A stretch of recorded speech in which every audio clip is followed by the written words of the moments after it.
I would like to slowly call this meeting to order with a reminder that the actions taken this evening will be focused on our students and their achievement.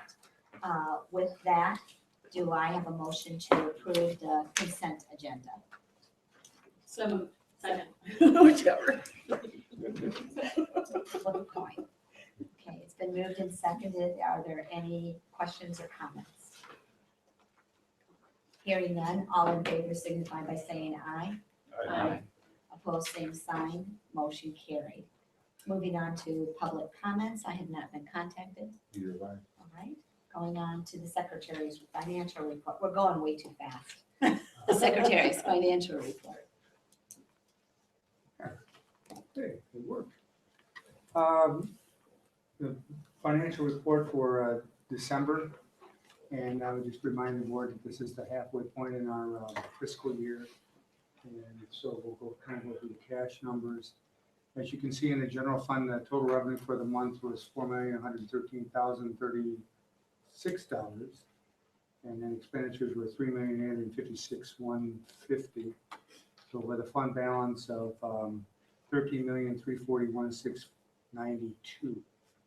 And you can see the distributions with we have about $3.45 million in the checking account, and the rest of it is in savings. Here you can see cash flow in comparison to the 3 previous school years.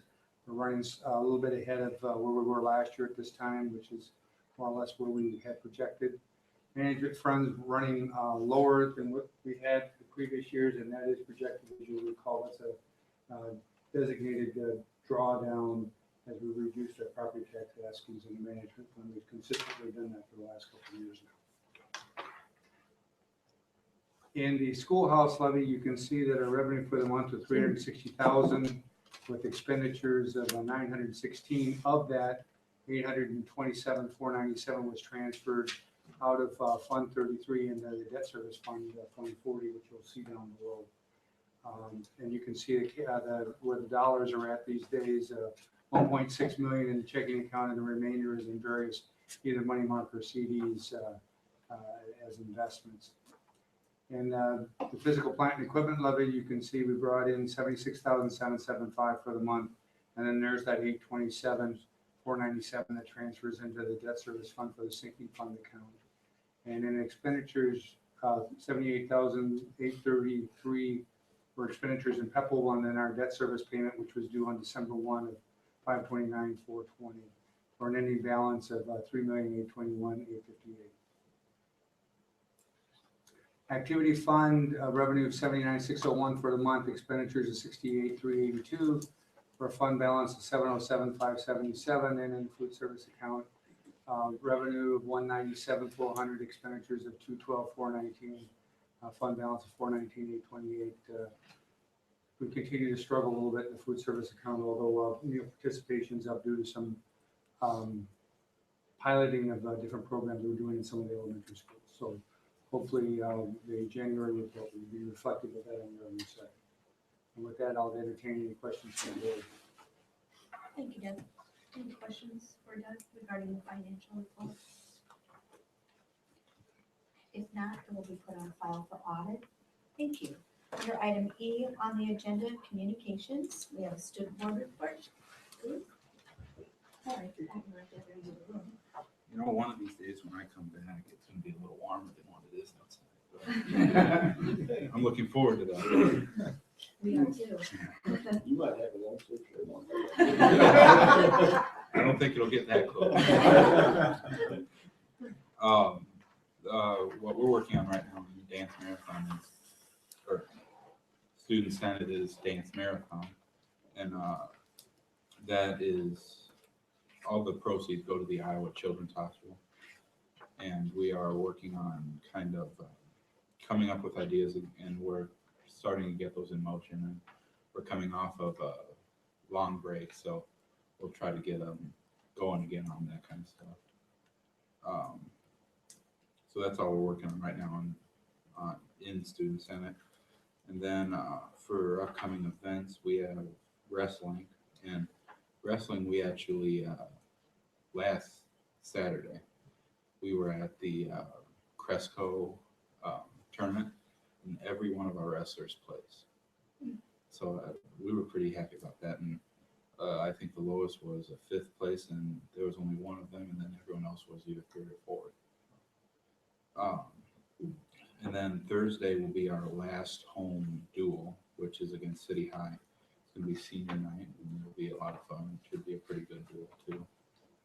And then we'll be at probably our toughest tournament on Saturday, which will be Valley West Des Moines. And I do like going there and seeing their school and that kind of stuff, but you're going up against some of the toughest schools in the state wrestling wise. Let's see. For basketball, our boys are at Jefferson on Tuesday, and they're home against one of my favorite games, West, on Friday. Then girls will be home Tuesday night and away on Friday night. And then with the girls basketball team, they're doing really good this year. They're pretty well ranked. And they actually went up against Linmar, which is one of the toughest ones, and they lost by 3 points. It was a tough game. But we're still looking really good this year. Yep. Keep an eye on that girls team later. All right, moving on to the approval of the SBRC Special Education Administrative Cost Request. Deb. Okay, thank you. We're making a request to the board tonight for additional allowable growth for administrative costs associated with the Woodward Granger Special Education Consortium. If the board will recall, back in December, you approved a similar request. I take that back, it was on November. You approved a similar request for a part of the River Hills Consortium. Well, we do have one student that is enrolled in the Woodward Granger program, and we're part of that consortium as well. It's not a lot of money. It's $3,145.21, but it is a request that we can place on behalf to the SBRC to offset that administrative or offset that special ed expense. And sure, and I would ask the board that we grant that authority. And I think there's a motion. Do I have a motion to approve? I move that the Board of Directors approve the School Budget Review Committee application for special education administrative cost requests associated with the Woodward Granger School for the year 2014, for the 2014-2015 school year. Thank you, Dave. Do I have a second? Second. It's been moved and seconded. Any questions or discussion? Yeah, I have a question. So we're approving the 3,000 number? Yes. So I'm confused because I'm seeing 100,000, 8,000, 9,000, and then total 3,000. How that works is that's the salary for the building principal who operates the program. And then as you can see up on the screen, and it's also their FICA and IPERS portion.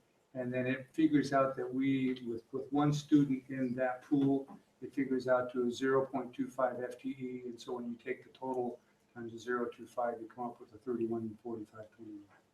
So I guess my problem is I don't know what FTE stands for. Full-time equivalency. I'm Okay. sorry. Okay. So we're basically taking a It's correct. We're taking a fraction. I understand that. Thank you. When does that money come back? Pardon? When does that money come back Well, what that does is it grants us additional, for next year? allows us to expend those dollars within the special next ed year, right? pool. Okay. Correct. Just 1 year out. That'd be just for this year, Oh, just this year, okay. just for this year. We'll deal with next year next year. Any other questions or discussion? Hearing none, all in favor signify by saying aye. Aye. Opposed, same sign. Motion carried. Thank you. Thanks, Deb. Thank you. You're on for a couple here. Moving on, final acceptance of the 2014 Southdale Classroom Remodeling Project Phase 1. Okay, finally, I'm able to bring a couple of things to the board tonight, and the first one is the remodeling project that we did at Southdale School last summer. As you can see on the screen, we awarded the contract to Larson Construction back in February of 2014. A total budget of $471,232, and by the time we had some change orders, mostly in this case due to the fact that there was an allowance built within the project in the event something were to happen. We didn't need that. We had some asbestos removal that we needed to take care of. But in the end, the total amount for that project is $395,757, so we came in $75,475 on the budget. And we would ask the board to accept it or approve the project. Do I have a motion to approve this recommendation? So moved. It's me, right? I move that the Cedar Falls Community School District Board of Education accept as complete 2014 Southdale Elementary Classroom Remodeling Project Phase 1. All claims for materials furnished, labor performed, and/or services provided on this contract must be filled in the next 30 days. Thank you, Jim. Do I have a second? Thanks, Doug. Any questions or discussion? Hearing none, all in favor signify by saying aye. Aye. Opposed, same sign. Motion carried. Thank you. Moving on to item H on the agenda, the final acceptance of 2014 North Cedar Classroom Remodeling Project Phase 1. And then up on the screen, you also see the final acceptance for the North Cedar work that was done last summer. Original contract was awarded to Peters Construction back in February. And you can see our total budget was $791,176. Total expended ended up being $582. The big changes in this were twofold. One was, again, we had some allowance money built into the base bid that we did not need. And the other thing is we decided to pull the improvements to the security camera system in the project, primarily because if the bond issue would have been successful last fall, we would have basically had been replacing all the equipment we would have just installed. So that's why we pulled it. Now, it can still be done at another point. It just, we didn't feel that it was prudent for us to spend money and then possibly have to rip it all back out within a year or two. So other than that, you can see where all the other items associated with that project. And we did come in $210,194 under. The fact that we had an allowance within the contract that we pulled, and we did not need to use near the contingency money that I had built into the project. All right, do I have a prepared motion for item H? I move that the Cedar Falls Community School District Board of Education accept as complete 2014 North Cedar Elementary Classroom Remodeling Project Phase 1. All claims for materials furnished, labor performed, and/or services provided on this contract must be filed within the next 30 days. Thank you, Susan. Do I have a second? Second. Thank you, Jim. Any discussion or questions? Hearing none, all in favor signify by saying aye. Aye. Opposed, same sign. Motion carried. Moving on to item I on the agenda, approval of the 2015-2018 ASCME negotiated agreement. And Dr. Kelp.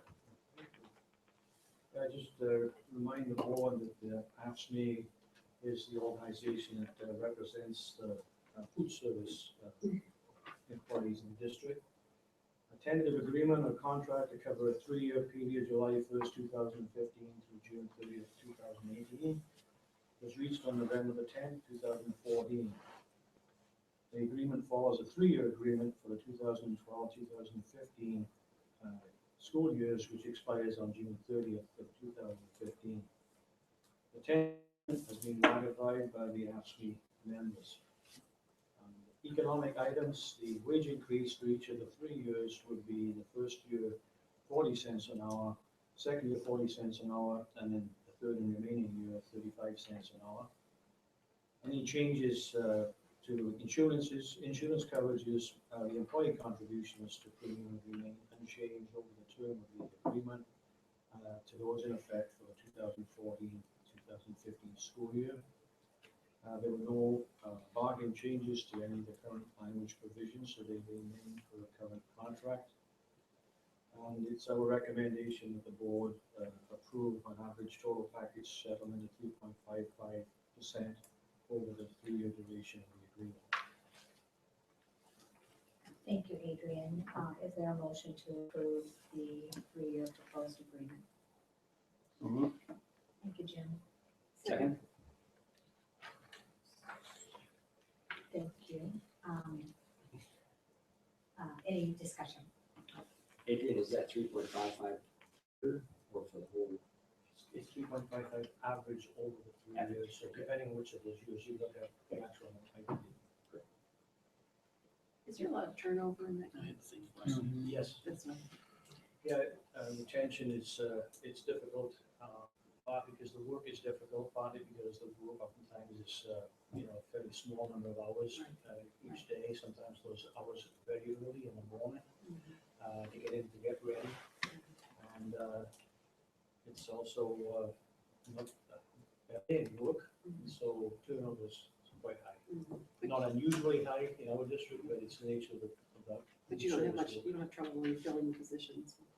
Sometimes it takes us longer than we would like, Okay. and being able to get people that can work in food service in a school setting is a little different than working, for Applebee's or something like that. So generally speaking, we're almost always trying to fill at least one vacancy in food service, just a question of how many at any given time. How many people does that cover? I think it's currently 49. I should say 49 positions. I think 47 of them currently are occupied. And also the other reason, Susan, is that because of the number of hours the positions Right. generally don't qualify for insurance benefits. So It's nice to see a 3-year agreement too. yeah, thanks for pointing that out, Dave. The district's had a history over the last decade or longer, actually, of being able to bargain multiple year agreements with that group. And actually, I would have to go back in my records to find the last time we needed to use a mediator. So, Mr. Nevsky and myself were able to reach this agreement again with our outside assistants. We enjoy working with leadership group. Any other questions or discussion? All right, hearing none, all in favor signify by saying aye. Aye. Opposed, same sign, motion carried. Moving on now to item G on the agenda. Yep, and again, I have several items to kind of go through and discuss, and I have a few opportunities to get some feedback regarding some upcoming items. Number one, as you can tell, we are experimenting. We said that this board meeting would be one of the first board meetings we'd really be diligent with videotaping and having this go out to the community to a larger extent, so you can see some of our equipment in the back area right now, working on that. So we're excited about that opportunity. Coming up at the January 26th board meeting, our informational report is our student services, so they will be here. At that meeting as well, we'll need to have an exempt session, and that means after the meeting, we will meet. It's not something that we make final decisions in or vote in, but it's exempt, so we can go and talk about negotiation strategy. Later this week, we'll be receiving some of the proposals from the certified staff, and within 10 days, full days, we need to be able to meet as a board and have that discussion on what our strategy will be. So at that meeting as well, more than likely, we'll start narrowing down and asking who wants to be the board representatives on the negotiations team. In the past, that's been Jim and Jim. So just to keep that in mind for that time frame as well. A couple next steps. We are going to move forward with some of the CAPS discussions we talked about last meeting, which is hard to believe, in December. And that's the Center for Advanced Professional Studies. We kind of went over some of that proposal, some of the discussion and future items with that. The hope is we will start at least having an informational meeting with some of our community leaders, some of our business and industry leaders, to have them hear what the CAPS program could be about and does look like in both Waukee and Blue Valley, Kansas. We'll certainly invite all board members to that as well. And for quorum, we'll set that as a board meeting. But hopefully we're going to work with Waukee to give that overview so they can explain the benefits, not only educationally, but for sustainability for the community as a whole. Excited about that opportunity, and we've been working with our Chamber Alliance to get some names of our business leaders who might be interested in coming and attending that kind of a meeting. Last meeting as well, I think it was last meeting, maybe 2 meetings ago, we talked a little bit about the attendance center rankings that the state is preparing. Those will be coming out Thursday, January 15th, to the local districts. And then those will be made public January 21st to the community as a whole. We don't know exactly all the details of that yet. We'll find out Thursday when all other districts across the state find that out. We do know that all attendance centers, all buildings across the state will be placed into a ranking system, and we do know that that is going to be in 6 tiers for the ranking system. We don't know exactly though where we'll be ranked until that data comes out on Thursday, and then again made public on the 21st, I believe, is when that's going to be made public. Do we know what the criteria?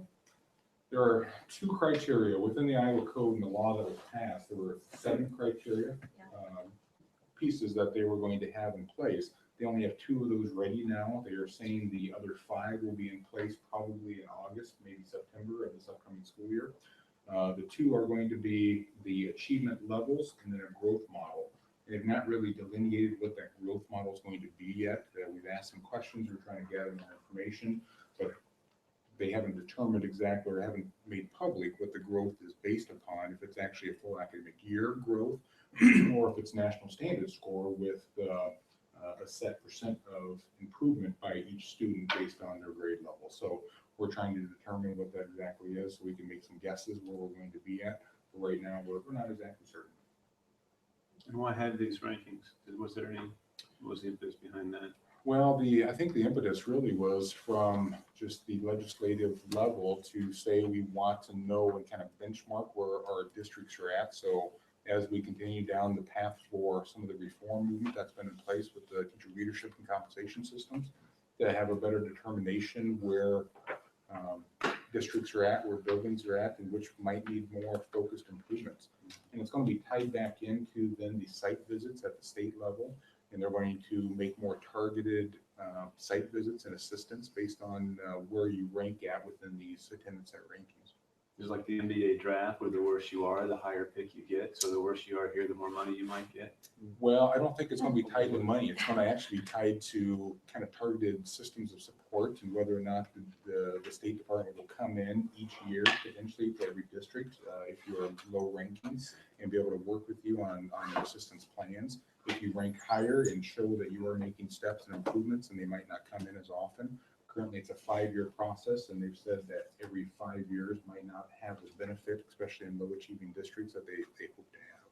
So it's going to be more targeted towards those schools.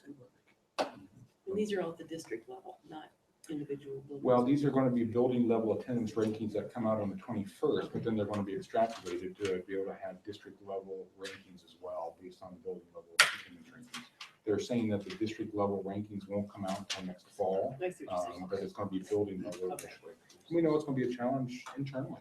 We're going to have some buildings, obviously, that might be ranked higher than other buildings, and we anticipate some challenges associated with that as a district as we work through that and help communicate what those rankings mean and the implications associated with those. Other questions about that? The last one is kind of a discussion piece for the board, as well as some information as we continue to look forward to where we're at as a school district with our attendance centers.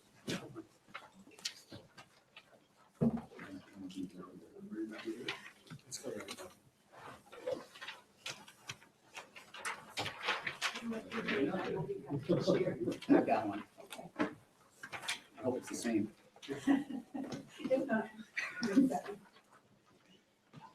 I am hoping that next meeting on the 26th, we won't have pending board acceptance, and it's not an approval item, just consensus, to have RSP come in and talk a little bit about a boundary process and an attendance process for the Cedar Falls School District. We know the last time with our recent bond election, there were questions that came up regarding where will kids go to elementary school based on a potential new 7th elementary, or depending on if it's not successful as a bond, where will students go if there are changes that are needed. We do know that we have some elementary attendance centers and elementary buildings right now that are full, they're over capacity to the point where it's very challenging educationally to provide the excellence that we demand in each of our buildings. We do know we're going to have to make some changes next year to Lincoln just due to the fact that attendance center continues to grow. We still have challenges at Orchard Hill, and the list goes on and on. And I think as we go about the work for facilities and the demand for continued focus on programming and providing the best education for all our students, it has to be in parallel with some boundary discussions, because we know we just cannot continue to move forward with our current boundary lines. RSP has worked with the district for multiple years on enrollments and our increased enrollment. They've done several studies for the district. They also work very diligently with school districts on boundary line committees.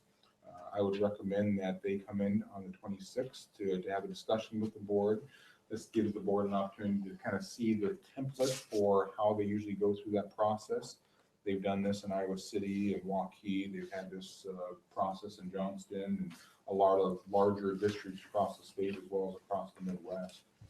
They really, truly, deeply engage the community in these discussions.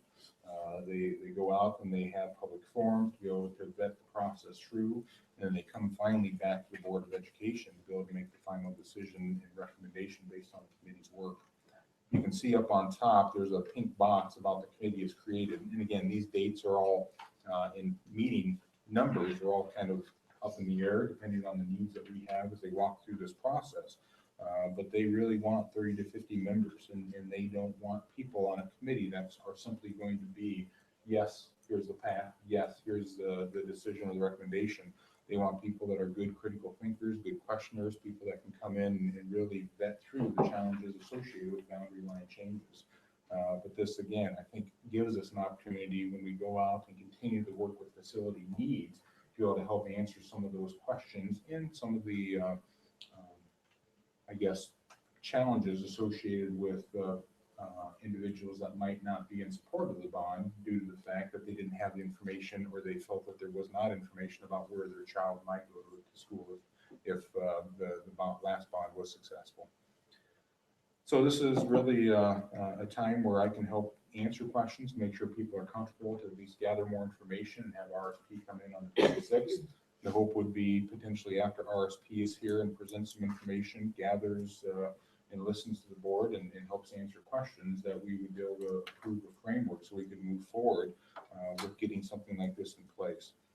This is always a controversial process, but RSP has said, as they work through other communities with this process, that by the time typically they bring it back in that blue box to the Board of Education after their public forums, after vetting it through a very comprehensive committee, that typically at that time it's handled extremely well, and most people have reached consensus to say, yes, this is the right steps in the right direction forward. I guess I don't understand how we can have a recommendation before we know whether the bond passes. Or are they going to give two recommendations, case one, case two? As we've talked with RSP, that's what we've looked at to say now, what happens if we are successful at the 7th elementary, but we also, if it's not successful, more than likely we'll have to make some changes due to the fact that right now we know that our buildings will be completely over capacity by 2017, just with our current 6th elementary framework, and we have to make some changes. It's a matter not of if, it's a matter of when.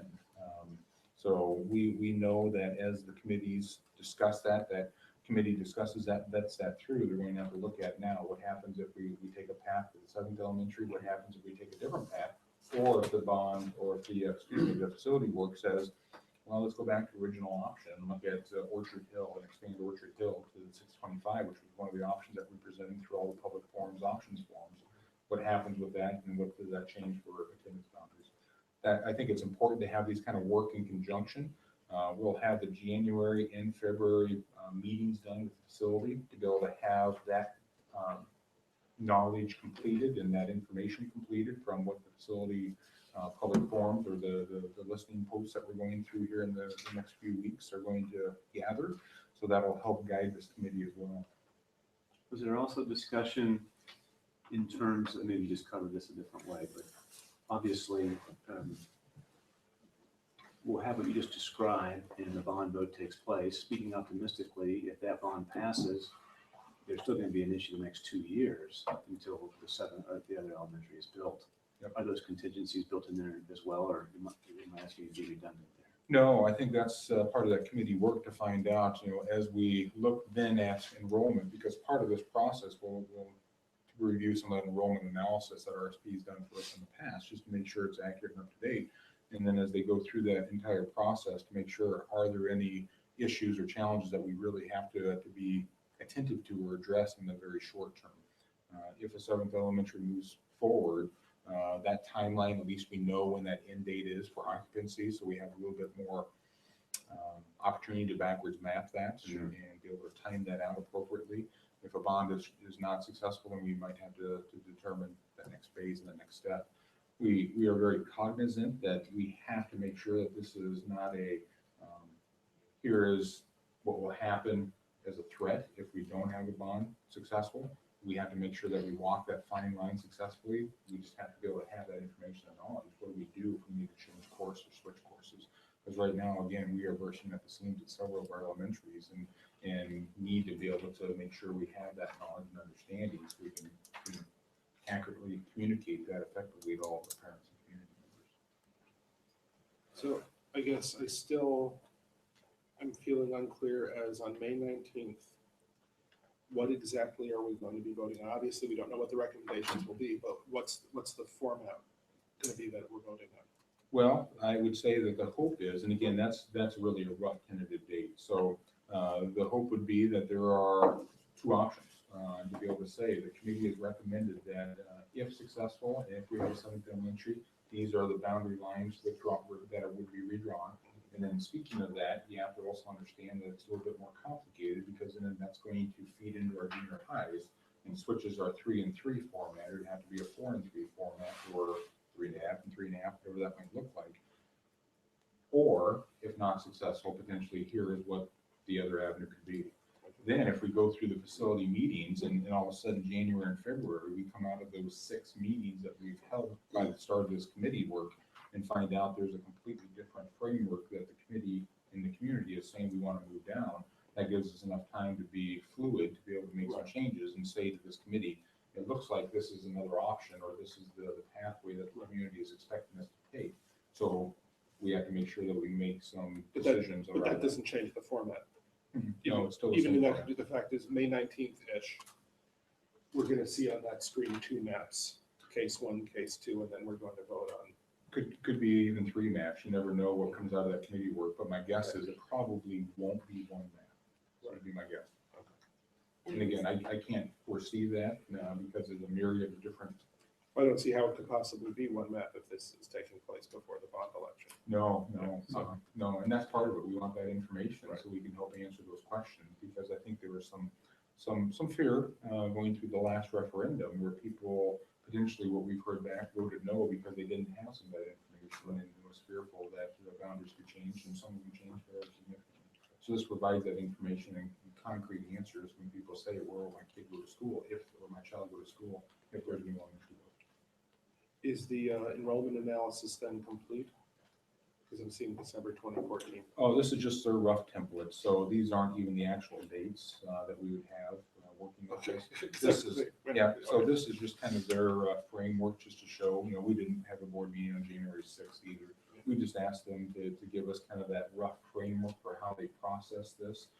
This is RSP's templates and obviously they put on our logo, but they didn't vary the dates. So. Will we be okay for next fall, no matter what? Yes, we should be fine for next fall. We know that there's going to be some challenges at Lincoln, just due to the fact that we have a 3-section 6th grade leaving, and we're going to bring in probably a 4-section kindergarten class, so that's going to be some challenges there. But as far as district-wide, looking at our current enrollment figures, we should be okay. And you said we had 1 classroom left or available at Southdale. Is that what? 1 at That's what you're Southdale saying. and 2 at Hanson right now that are available. But again, those are targeting future growth, knowing where our subdivisions lie and the fact that we're going to start bringing in classes that have larger sections. So there's some natural attrition there, but we also know that there's some flexibility short term. But long term, we will be at capacity in 17. Is it a possibility that this issue will affect open enrollment? In which ways? Is it the case that if a school district is full to capacity, then they can stop accepting open enrollment, or is that? Yep, that's been done. Is that and- something on the table? Yep, that's been done in other districts and something we may have to look at down the road if we get to that position. And at that time, we're gonna have to make some tough decisions as a district depending on what happens. So there's a lot of residual decisions that we made. One would need to be open enrollment if we close that down. At that point, I'm not sure that's gonna be something that's gonna have a real significant impact due to the fact that we continue to grow. And it seems like some of our larger percentages are coming at the elementary level when we look at our student population growth. How was this process done in the past? I wasn't around for that. Well, that's a good question. Nor were you, actually. I'm not sure how many people were on the board at that time. It was a very, I know, difficult process. It was a process that I think was a committee, and it seemed like it was a committee that, from reading some of the historic documents, kind of spun their wheels a little bit without, I think, a set concrete process led by a group that really has done this in the past to get to a good conclusion. I don't know if that's a fair statement or not. I'm looking at the board members that were on the board at the time. It was, at least the last time, it was challenging. It was a fairly large group. I can't remember exactly how many were on it, but it was a big group. But because sometimes it will be nice to have an outside facilitator come in because they can just remove themselves, and it's. We didn't have that last time. And we've never, I've been a part of 3 of them, we've never had an outside facilitator come in. And I think that will be really beneficial to the district to have that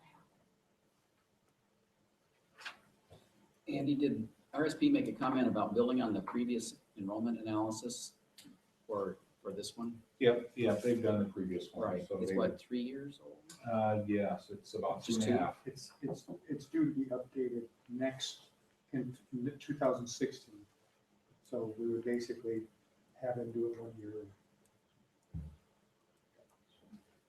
It'll give us better data too as we go out and be able to communicate effectively with people to be able to say, here are the updated numbers instead of looking at numbers that are 2.5 years old. Yeah, I don't know to what extent they consider the economy, but it has changed in the last couple of years. Economy's changed and we've had a few more subdivisions that have expanded, I think, faster than what they anticipated even 3 years ago. I think it's great that we've had them at least twice. Is it twice that, Mhm. and we can look back and see their accuracy. So this is really just kind of a preemptive informational discussion piece as we look to have them in on the 26th to be able to give a little presentation and share with the board to help answer questions and get you thinking about what questions you might want to ask as they come in. My guess is it will not be Rod Schwartz that will be here. It sounds like it's might be one of their associates that does some of the work for districts, and I know he is I believe, a former superintendent in the state. So they typically hire some of the former superintendents that know the state well, and he's one. If it is who I think it is the former superintendent from Johnson. I don't know Dr. Miller well, but I think he's a very deep thinker and very good speaker. I just believe the communication will have to be very succinct because we'll have 2 things going on that can really, if any red flags can be raised in the district, I think we're touching on both, if I'm not mistaken. We are. So, the confusion that might be out there towards the bond, and then, well, wait a minute, are they redistricting? Well, wait a minute, just really succinct because that's a lot of stuff. And that's Needed. I'm not disagreeing, it's not needed. I agree. And again, that's been a lot of discussion internally too, as we sit down and we wrestle with that. This is 2 big items to bite off at the same time, but 2 items that are needed. But we really have to work to be able to communicate that, as we start this discussion, and actually the committee work will take place after a lot of the facility discussion in the community in January and February. We want to make sure that we're not saying, well, we're reacting to some of that discussion by doing boundary line decisions. Right. We're trying to do these in parallel to make sure that we have knowledge, we have information, we're not being reactive, we're trying to be proactive to be able to get items out before people. And again, our fear is if we wait too much longer on boundary line decisions and discussions, we're going to be in a very awkward position as a district.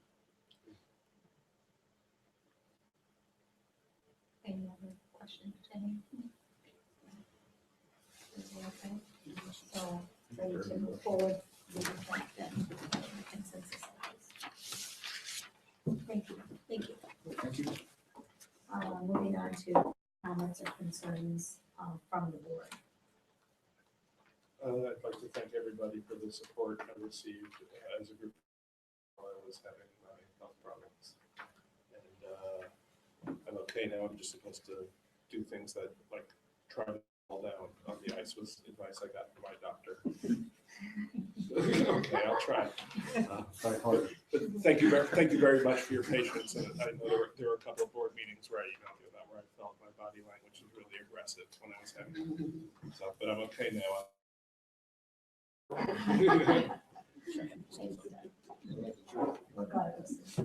Very good.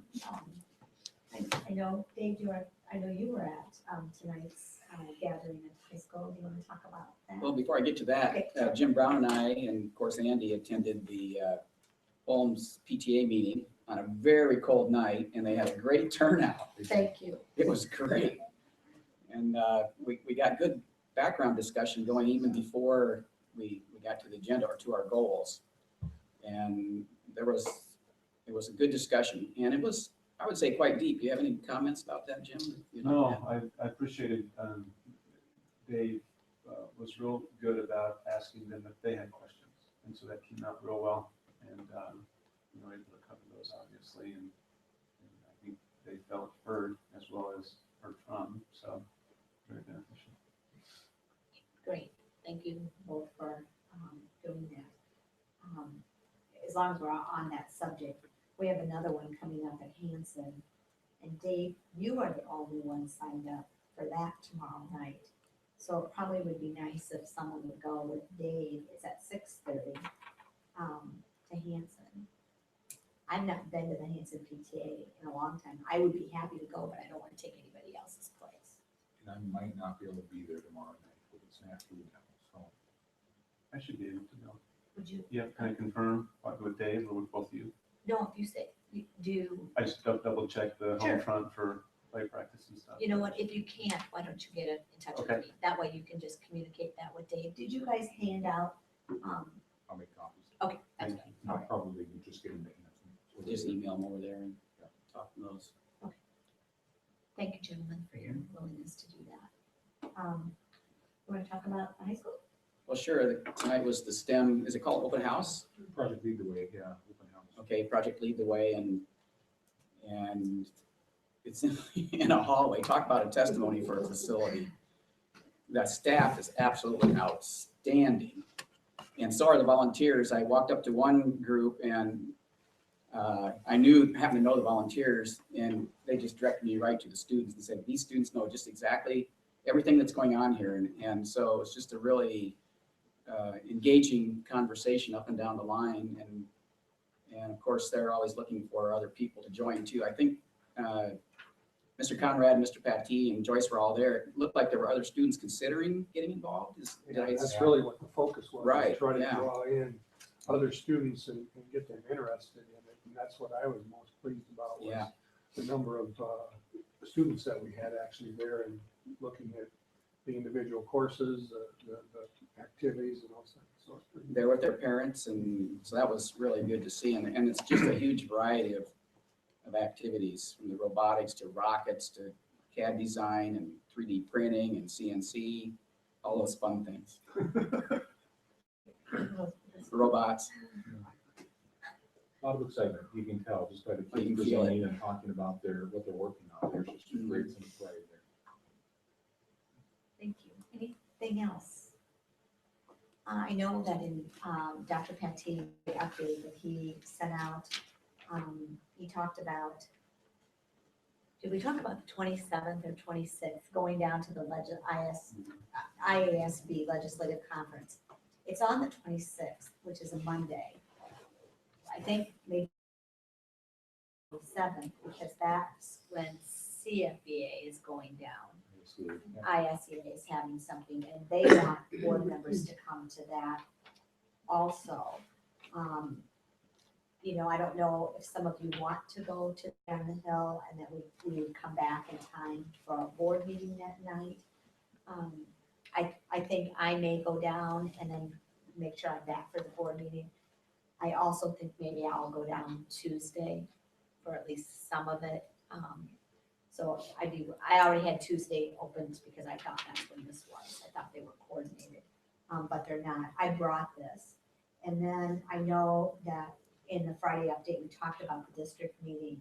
District 3's meeting is January 28th, so that would be that Wednesday in Sumner at 5:30. Is anyone interested in going down to that? You can just let me know if you are, Terry, we can get everybody signed up, if anybody's interested. Okay. But I wanted to at least bring those. Is that the one that there is a charge for, the 26th, 27th. 27th? So there's a charge for all of them. 26th, there's a cost, and then the district meeting, there's a cost as well. It's is it $50? $50 for the district meeting, and it's $100. What's the date today? $130 per person, the 12th. So you have to decide before the 15th because it goes up. If you want to go, the UEN is going to have something like Jenny and I went down last year with Dr. Fatih, but they haven't set those dates yet. So that it would be a similar event. But actually, I have to be honest, this one's pretty organized about things. Not that the UEN wasn't, but this really is. So, anyway. Are people going on the 31st to the Camp Raleigh Russell? I haven't publicized that. Does everybody know about that? I think Doug went last year. Sarah tweeted it. I followed it last year from Sarah. You want to describe that camp, or? I don't remember going last year, which doesn't mean I understand. It camps basically it's kind of a participant-driven conference where people go, they decide what they want to learn, and they break off into different groups, and it's going to be held at the AA that Saturday. I have to go back and look. I just received an email today, so I can put that in an update to everybody if you're interested. It's really targeted towards learning. What do you want to learn, and what are the needs of the group to vary the opportunities for people? And it's really a great concept. I think this is the second year we've had ed camps in Iowa. Last year was the first one I think the AA hosted. It's 8:30 to 3:30. Thank you. 8:30 to 3:30. So I'll probably, and then if nobody else is going, then I will definitely go. Perfect. I know we had several staff members attend last year. I could not. I'm hoping this year I'm able to. Will you send us more information about that? Yep, I sure can. And just a reminder to the board that we did reschedule the retreat or mid-year information with our board and administrators to the 11th, if I have that right, at 9:30 in the morning. Can you confirm that? I'll verify that with everybody. Yeah. February 11th. We have town hall meetings before our next project too. We do, coming up on the 21st and 22nd. And board members. Please, yeah, we'd love to have you there. What's coming up? Town hall meetings. Oh, yeah. We have a lot going on. Anything else to come before the board? I'm trying to drag it out to at least 8 o'clock. Okay. I saw that. Do I have a motion to adjourn? Move adjourned. Okay, second. Second. All in favor, signify by saying aye. Aye. Opposed, same sign. We are adjourned. Thank you. I'll get in touch with you guys. Sorry,